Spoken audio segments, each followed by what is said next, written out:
Well, Qatar and the United States have announced a ceasefire and hostage release deal between Israel and Hamas. The deal comes 15 months after the war in Gaza began after Hamas's attack on Israel. Qatari Prime Minister Sheikh Mohammed bin al-Thani told a press conference that ceasefire will take effect on Sunday. The deal will take effect in 3 phases, with the first phase lasting 6 weeks. Now, during the initial 42-day ceasefire, Hamas would release 33 hostages. Those first released will be women, children, elderly people, as well as ill and wounded.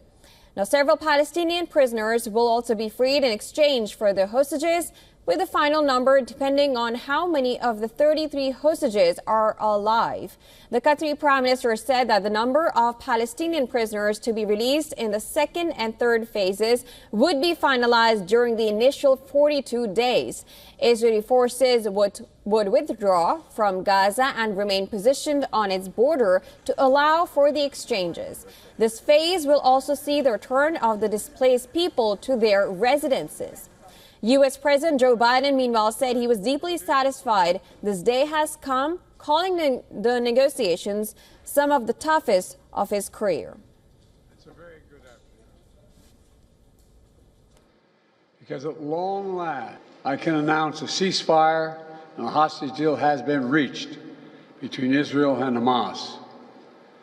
For more than 15 months of conflict that began with Hezbollah's brutal massacre on October the 7th, more than 15 months of terror for the hostages, their families, the Israeli people. More than 15 months of suffering by the innocent people of Gaza. Fighting in Gaza will stop, and soon the hostages will return home to their families. The deal is structured in 3 phases. Phase 1 will last 6 weeks.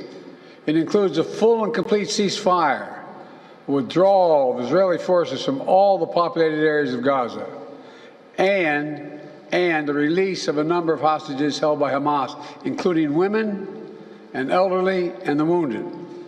And I'm proud to say Americans will be part of that hostage release in Phase 1 as well.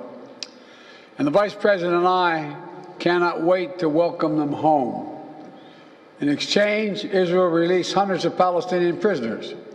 And during Phase 1, the Palestinians can also return to their neighborhoods in all the areas of Gaza.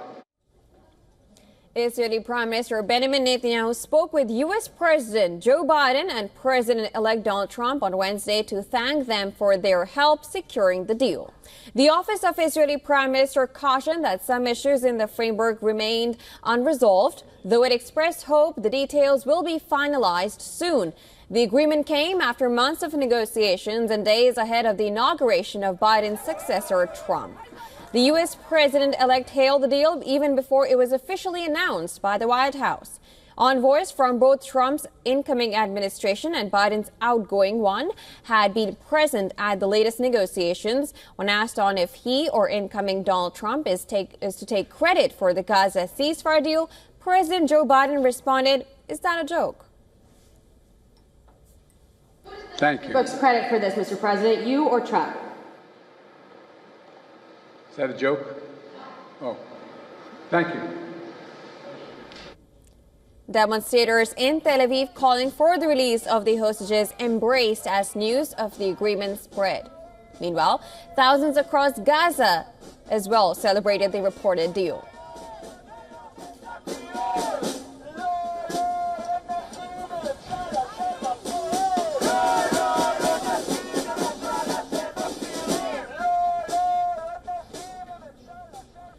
Palestinians across the world celebrated as the news broke out that negotiators reached a phase deal to end the war in Gaza.